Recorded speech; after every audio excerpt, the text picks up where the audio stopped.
오늘은 설교를 시작하면서 한 소설 이야기를 전하려고 합니다. 나다니엘 호손이라는 작가가 쓴 주홍글씨라는 그런 소설인데요. 제가 그림을 한번 준비해 봤습니다. 17세기 보스턴 광장에 한 여인이 서 있습니다. 그 여인의 이름은 헤스터 프린이라는 여인입니다. 근데 그 여인의 옷에는 빨간색 천으로 새겨져 있는 붉은 글자 A가 적혀져 있습니다. 여러분, 이 붉은 글씨 A는요, adultery라는 그런 간음이라는 글자의 약자입니다. 당시 마을 사람들은요, 죄를 지은 사람의 그 옷에 그 죄명의 앞자를 따서 그 옷에 새겨 놓았다는 거예요. 평생 수치심을 가지고 살아가라는 그런 의미가 있습니다. 그런데 그들은 이 붉은 A를 보면서 무엇을 느꼈을까요? 이 여인을 향해서 손가락질하면서 무슨 마음을 느꼈을까요? 바로 안도감이라는 거예요. 저 여인을 향해서 손가락질하면서 나는 저 A가 없으니까 나는 깨끗한 사람이야. 한 사람을 향해서 죄인이라고 낙인을 찍으면서 안도한다는 거예요. 한 사람의 죄를 부각시키면서 나의 은밀한 죄를 숨겨버리는 거예요. 그리고 그 여인의 죄 뒤에 숨어버리는 거죠. 여러분, 그래서 이 A라는 글씨는요, 마을 사람들의 죄가 드러나지 않게 하는 일종의 방패 역할을 한다는 거예요. 여러분, 이 소설에서 이 작가가 말하고 싶은 것이 무엇일까요? 인간은 누구나 자신의 잘못을 숨기기 위해 타인의 잘못을 필요로 한다는 거예요. 여러분, 이것이 바로 우리 인간의 실상이라는 겁니다. 여러분, 우리는 누군가의 실수를 발견할 때 단순히 비판하는 정도로 끝나지 않습니다. 그 사람의 가슴에 영원히 지워지지 않는 주홍 글씨를 새기려 한다는 겁니다. 여러분, 왜 그럴까요? 그렇게 해야 상대적으로 나의 죄가 깨끗하게 보이지 않기 때문이라는 거예요. 여러분, 우리도 마찬가지라는 겁니다. 여러분, 우리 손에는요, 보이지 않는 돌멩이를 하나씩 갖고 계신 것 같아요. 그러면서 누군가의 허물이 보이면 그 사람을 향해 돌을 던지는 거죠. 저 집사님이 이렇게 했대. 저 사람이 과거에 어떤 행동을 했대. 그러면서 돌을 던지는 순간 마치 내가 정의의 사도가 된 것처럼 착각을 하게 되는 거죠. 여러분, 우리는요, 남을 정죄하는 데는 굉장히 빠릅니다. 그런데 정작 나의 죄를 보는 데는 너무나도 느리다는 거예요. 여러분, 우리는요, 하나님 앞에서 모두가 다 죄인이죠. 여러분, 그런데 하나님은요, 저와 여러분의 죄를 다 용서하셨다는 거죠. 그래서 우리는요, 죄가 없는 사람이 아니라 용서받은 죄인이라는 거죠. 여러분, 우리도 용서받았듯이 우리는 어떻게 해야 됩니까? 우리도 서로 용서해야 되는 것이죠. 이럴 때 우리 교회와 가정이 정말로 하나님께서 주시는 놀라운 축복과 회복된 그런 교회가 될 수 있기를 믿으시기를 주님의 이름으로 간절히 축원드립니다. 여러분, 오늘 본문에서도요, 바로 이 주홍 글씨를 새기는 한 사람의 이야기가 나오고 있습니다. 바로 이 예루살렘 성전에서 한 여인의 가슴에 보이지 않는 이 붉은 글씨를 새기고 있는 거죠. 그리고 그 옆에는요, 이 여인의 죄를 지적하기 위해서 고발하는 사람들이 서 있는 거죠. 저는 오늘 예수님께서 이 주홍 글씨를 어떻게 용서의 글씨로 바꾸는지 세 가지로 말씀을 살펴보려고 합니다. 첫 번째는요, 남의 허물을 지적하기 전에 내 안에 죄를 먼저 보시기 바랍니다. 여러분, 오늘 본문 말씀 3절을 보시면요, 서기관과 바리새인들이 음행 중에 잡힌 여인을 끌고 와서 예수님 앞에 세우는 것을 보게 됩니다. 그리고 당당한 목소리로 선생님이요, 여자가 간음하다가 현장에서 잡혔습니다. 모세의 율법에는 이러한 여자를 돌로 치라고 했는데 선생님은 이 여인에 대해서 뭐라고 말씀하시겠습니까? 여러분, 이 장면에서 우리는요, 한 가지 질문을 해야 될 필요가 있습니다. 이 여인은요, 간음하다가 현장에서 잡혔다고 얘기했습니다. 여러분, 그렇다면 남자는 어디 갔을까요?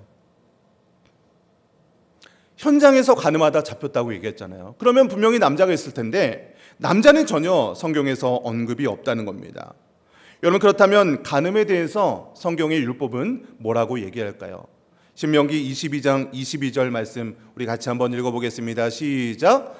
어떤 남자가 유부녀와 동침한 것이 드러나거든 그 동침한 남자와 그 여자를 둘 다 죽여 이스라엘 중에 악을 제할지니라. 여러분 율법이 뭐라고 합니까? 남자와 그 여자 둘 다 죽이라 라고 말씀하고 있습니다.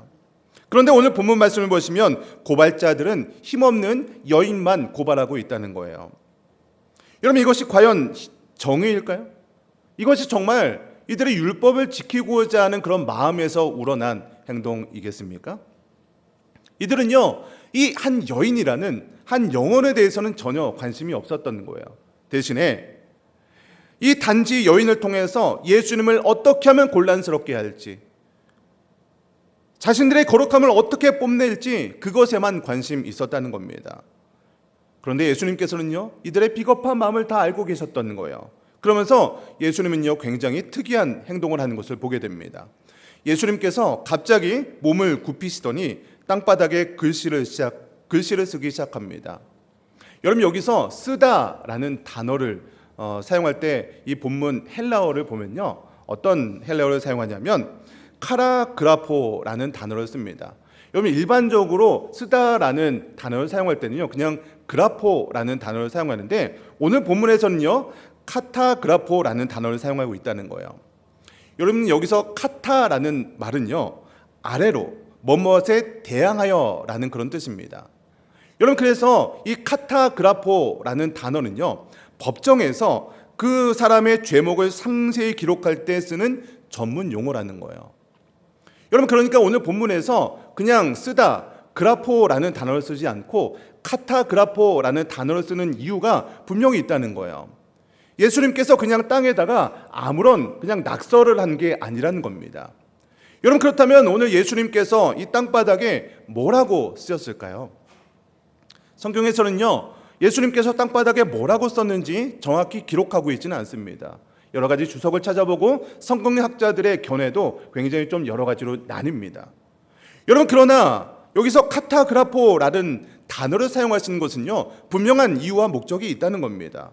어쩌면 한 사람 한 사람의 이름을 기록하고 그 옆에다가 그 사람들이 지었던 그 죄의 목록들을 기록하고 있지는 않았을까요? 물론 예수님께서 뭐라고 썼는지 정확히 알 수는 없습니다. 그러나 한 가지는 확실한 것이 예수님이 땅바닥에 그 글씨를 쓸 때마다 고발자들의 심장은 덜컥 내려앉았다는 거예요. 타인의 가슴에 간음이라는 주홍 글씨를 새기려 한 그 자들이 예수님의 글씨를 통해서 자신의 숨겨놨던 그 글들이, 죄와 위선들이 고스란히 드러났던 겁니다. 여러분 혹시 저와 여러분의 마음속에도 이런 모습이 있지는 않으십니까? 여러분 우리는요, 왜 이렇게 남의 잘못과 허물을 잘 보는지 모르겠습니다. 참 천재적인 것 같아요. 누구한테 배우지도 않았는데 왜 이렇게 남의 잘못은 잘 그렇게 보이고 그렇게 지적을 잘하는지 모르겠습니다. 그러면서 또 하나 잘하는 것이 있습니다. 그 잘못을요, 그 비판을 누구한테 잘 전하는 거예요. 너만 알고 있어? 이거 비밀인데 너만 알고 있어? 그 사람이 그랬대. 응? 너만 알고 있어야 돼. 근데요, 그 너만 알고 있어야 된다고 들은 사람은 또 어떻게 합니까? 다른 사람에게 이거 정말 비밀이야? 절대 얘기하면 안 돼? 너만 알고 있어? 그랬대. 그러면서 너만 알고 있어야 되는 비밀이요, 순식간에 온 동네에 퍼진다는 거예요. 여러분 정작 우리가 알아야 될 것은요, 나의 죄인데요, 나의 죄에서 알 수 있는 것은요, 거의 맹인 수준입니다. 아무리 알려주고 이것이 잘못했다 말씀을 해줘도 나의 죄는요, 전혀 보이지 않는 거예요. 우리는 최적화된 것 같아요. 남의 죄에만 그렇게 크게 보인다는 거죠. 여러분 우리가 이 땅에 살아가면서 얼마나 많은 분들의 죄를 지적하며 살아오셨습니까? 아니 어떻게 그런 행동을 할 수 있어? 라고 하면서 뒤에서 얼마나 수군거리셨습니까? 여러분 그러나 그때 예수님께서 여러분의 인생을 하나하나 다 들춰가면서 여러분의 은밀한 곳에서 지었던 죄들을 하나하나 땅바닥에 기록하신다면 아마 이 자리에 앉아있을 분이 얼마나 되시겠습니까? 여러분 그렇기 때문에 우리가 해야 될 것이 무엇입니까? 남의 가슴에 좋은 글씨를 새기려 하기 전에 먼저 땅바닥에 쓰여져 있는 내 이름을 먼저 보셔야 한다는 겁니다. 여러분 하나님께서 우리의 삶에 원하시는 것이 무엇일까요? 남의 잘못을 들춰내고 남을 비판하는 것이 아니라 정말로 나의 죄를 먼저 보고 예수님 앞에 회개하는 저와 여러분 되시기를 주님의 이름으로 간절히 축원드립니다. 두 번째는요, 우리를 망신 주지 않으시고 회개할 기회를 주신다는 거예요. 여러분, 오늘 본문을 보실 때 우리가 한번 놓치지 말아야 할 부분이 있습니다. 예수님께서 땅바닥에 글씨를 쓰시는데요, 글씨를 두 번에 나눠서 쓰신다는 거예요. 6절에서 한 번 글씨를 쓰십니다. 그리고 7절에서 죄 없는 자가 먼저 돌로 치라 라고 말씀한 이후에 8절에서 다시 몸을 굽혀서 글씨를 쓰기 시작했다는 거예요. 여러분, 그렇다면 예수님께서는요, 왜 글씨를 두 번이나 나눠서 땅바닥에 글씨를 쓰셨을까요? 아니, 그냥 글씨를 쓰지 않고 그냥 그 사람들의 죄를 지적하시려면 그냥 그 사람들의 이름을 부르면서 당신 이런 죄 졌지, 저기 뒤에는 당신 이런 죄 졌지, 이렇게 얘기하면 될 텐데 왜 예수님께서는요 글씨를 땅에 쓰시는데 그것도 두 번이나 나눠서 글씨를 쓰시겠습니까? 여러분, 만약에 예수님께서 바로 그 자리에서 사람들의 죄를 폭로했다면 아마 그 사람들은요 수치심 때문에 그 공동체에서는 다시는 고개를 들고 다닐 수 없을 것입니다. 그러나 예수님께서는 어떻게 하셨습니까? 고개를 숙이시고 그냥 그 죄를 땅바닥에만 기록하셨다는 거예요. 여러분, 그렇다면 예수님께서는 왜 그 사람들의 죄목을 땅바닥에만 기록하셨을까요? 여러분, 이것은요 예수님의 위대한 침묵이자 기다림이었다는 거예요. 여러분, 이것은요 그 죄를 예수님께서 그 땅바닥에 그 죄를 기억했을 때 그 죄를 지은 사람만이 저게 내 죄를 쓰고 계시는 건데, 그 죄를 지은 사람이 그 죄를 보면서 깨닫게 되는 거예요. 그러면서 예수님께서는요 마지막까지 그 사람들의 죄를 회개할 기회를 주고 계시는 거죠. 그러면서 마지막에 조용히 자기 죄를 회개하고 물러날 수 있는 기회를 주고 계신다는 겁니다. 여러분, 그리고 또 하나가 있습니다. 예수님께서 땅바닥에 쓰셨다는 것은요 예수님의 자비에 대한 상징이에요. 여러분, 땅바닥에 뭔가 글씨를 써보셨습니까?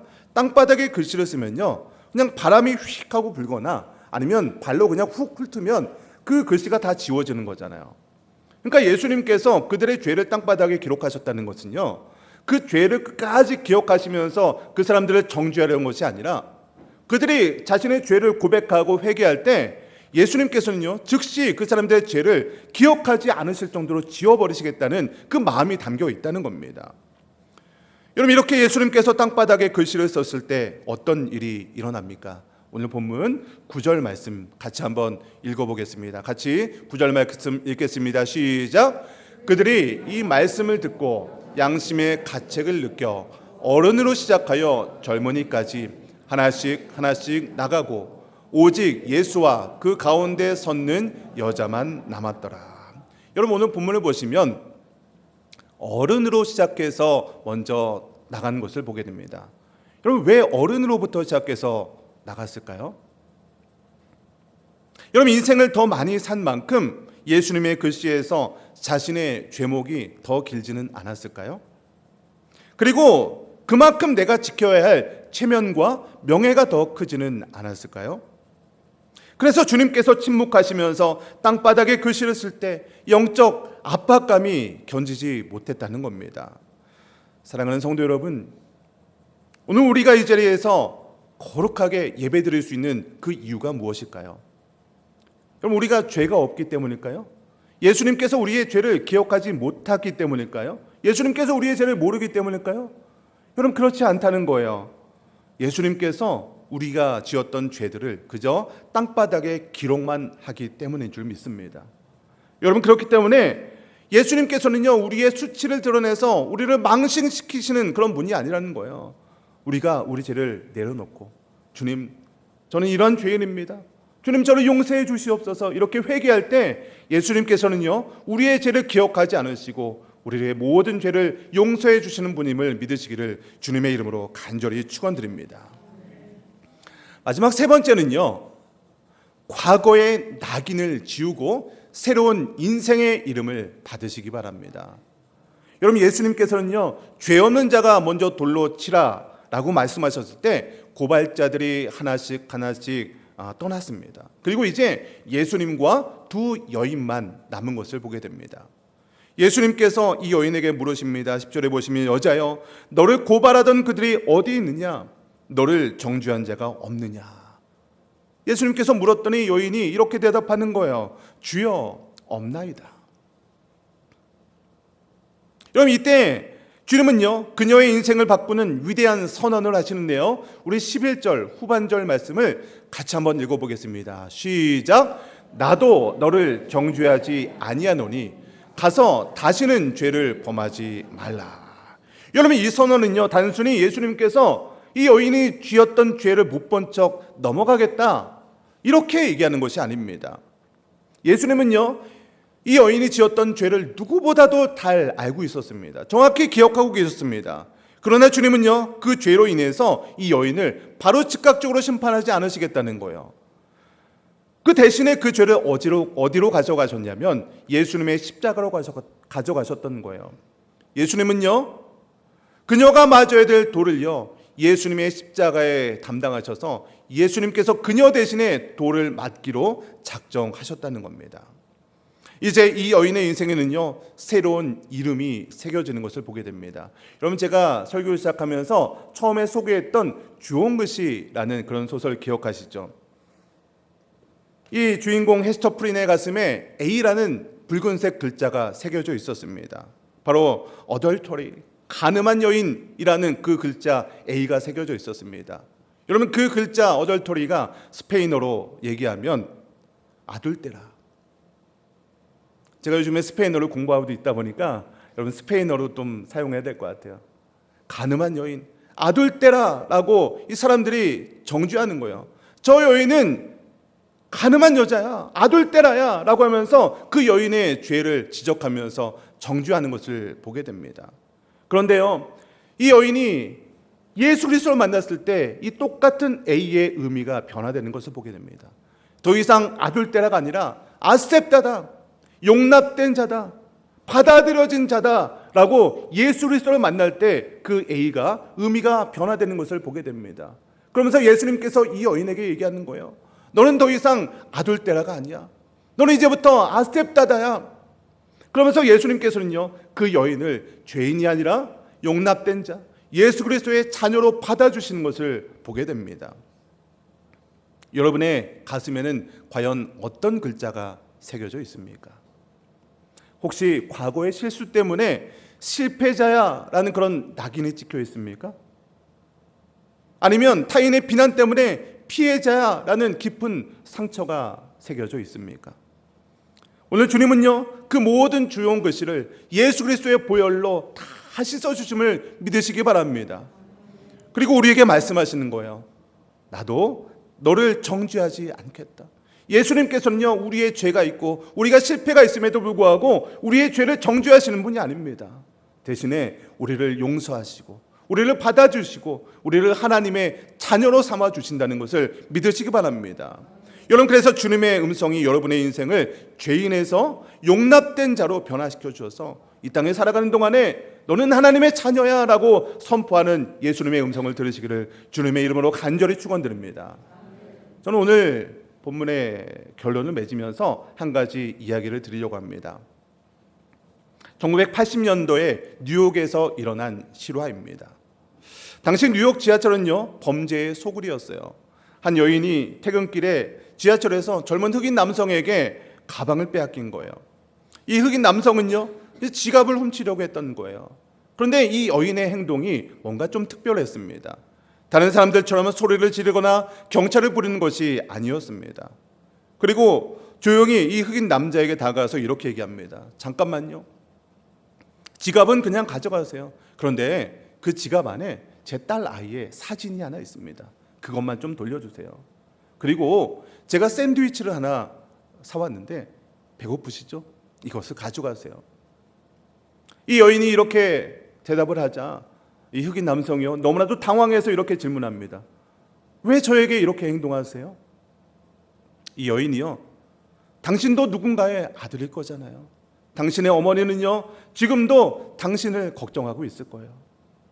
이 흑인 남성이요, 지갑을 가지고 도망갔습니다. 그리고 2주 후에 이 여인이 일하고 있는 그곳에 한 청년이 찾아왔습니다. 바로 그때 그 강도였습니다. 그때 훔쳤던 모든 물건을 돌려주면서 이렇게 얘기하는 거예요. 저는 10년간 수십 명을 털었습니다. 그런데 아무도 저를 사람 취급하지 않았습니다. 그런데 당신이 처음입니다. 저는 그날 밤 집에 돌아가서 엉엉 울었습니다. 저는 제가 괴물인 줄만 알았는데 당신은 저를 누군가의 아들로 바라봐 주었습니다. 사랑하는 성도 여러분, 예수님께서는요, 저와 여러분을 어떻게 바라볼까요? 우리는 죄인이죠. 여러분, 일주일 동안 살면서 우리 인생을 돌아볼 때 여러분은 어떠한 죄를 지으면서 살았습니까? 여러분, 그런데 하나님께서는요, 저와 여러분을 죄인으로 보시는 게 아니라는 거예요. 우리는 여전히 죄인이죠. 반복해서 죄를 짓고 또 잘못하고 여전히 실수하고 넘어지는 죄인입니다. 여러분, 그런데 우리가 하나님 앞에 죄를 회개하고 용서할 때 하나님께서 우리를 어떻게 보십니까? 너는 죄인이야, 너는 아둘대라야, 그렇게 보는 것이 아니라 아셉다다야, 너는 용서된 자야, 용납된 자야, 그러면서 저와 여러분을 하나님의 자녀로 받아주신다는 거예요. 여러분, 그러니까 우리가 이 땅을 어떻게 살아야 되겠습니까? 남의 잘못과 남의 허물과 남을 비판하고 남을 정죄하고 그렇게 바라보는 것이 아니라 나도 용서받은 죄인인 것처럼, 저 사람도 나와 똑같은 죄인이구나, 그러면서 그 사람을 안아주고 그 사람을 용납해주고 그 사람을 포용해 줄 때 우리 교회와 우리 가정이 정말로 하나님 나라를 누리는 놀라운 가정과 교회됨을 믿으시기를 주님의 이름으로 간절히 축원드립니다.